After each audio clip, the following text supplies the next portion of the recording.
আসসালামু আলাইকুম। আমি নাহিদ, আর আজকের ভিডিওতে আমি আলোচনা করব কাস্টমার ধরে রাখার উপায় সম্পর্কে। তো চলুন ভিডিওটি শুরু করা যাক।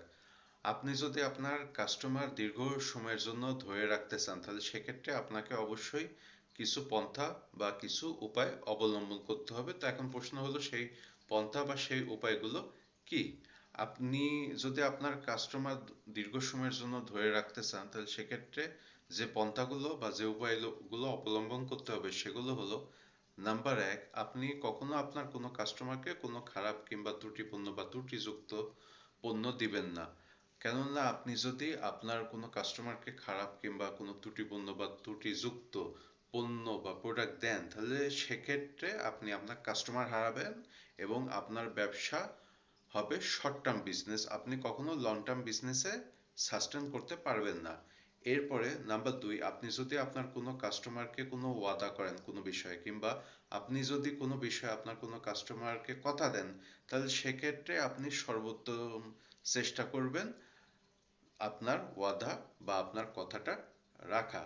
তো এই ক্ষেত্রে আপনি যদি কথা দিয়েও বা ওয়াদা করেও যদি আপনিও আপনার ওয়াদা না রাখেন বা ওয়াদা ভঙ্গ করেন, তাহলে সেক্ষেত্রে আপনার কাস্টমার আপনার উপর থেকে ভরসা হারাবে এবং আপনার কাস্টমার আপনার কাছ থেকে পণ্য বা প্রোডাক্ট না কিনে তিনি আপনার প্রতিদ্বন্দ্বীর কাছ থেকে প্রোডাক্ট কিনবে। এরপরে নাম্বার তিন, আপনার কাস্টমার যদি আপনাকে কোনো বিষয়ে কমপ্লেন জানায় কিংবা কোনো বিষয়ে যদি কোনো অভিযোগ জানায়, তাহলে সেক্ষেত্রে আপনার করণীয় হবে আপনার কাস্টমারের অভিযোগগুলো ধৈর্য সহকারে মনোযোগ দিয়ে শোনা এবং আপনার কাস্টমার যে কারণে বা যে বিষয়ে আপনার নিকট কমপ্লেন করেছে সেই সমস্যাটা সমাধান করে দেওয়ার চেষ্টা করা।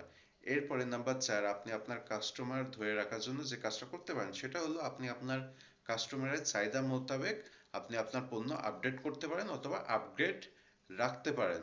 এক্ষেত্রে আপনি যদি একজন সেলসম্যান হয়ে থাকেন, তাহলে সেক্ষেত্রে আপনি যে কাজটা করতে পারেন সেটা হলো কাস্টমারের চাহিদা সম্পর্কে বা আপনার কাস্টমার এখন যে মার্কেট ট্রেন্ডটা ফলো করছে সেটা সম্পর্কে আপনি আপনার কোম্পানির টপ ম্যানেজমেন্টকে অবহিত করতে পারেন বা জানাতে পারেন। এরপরে নাম্বার পাঁচ, আপনি যে কাজটা করতে পারেন সেটা হলো আপনি আপনার কাস্টমারকে মাঝে মাঝে গিফট দিতে পারেন। যেমন উদাহরণস্বরূপ, আপনার প্রোডাক্ট হলো নারিকেল তেল। তো এক্ষেত্রে আপনি যে কাজটা করতে পারেন সেটা হলো আপনি আপনার কাস্টমারকে নারিকেল তেলের সঙ্গে একটা 10 টাকা দামের সাবান গিফট করতে পারেন।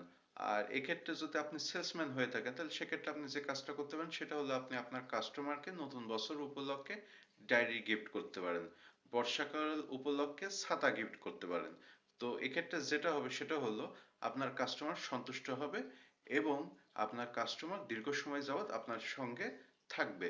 তো এই ছিল কাস্টমার ধরে রাখার উপায় সমূহ।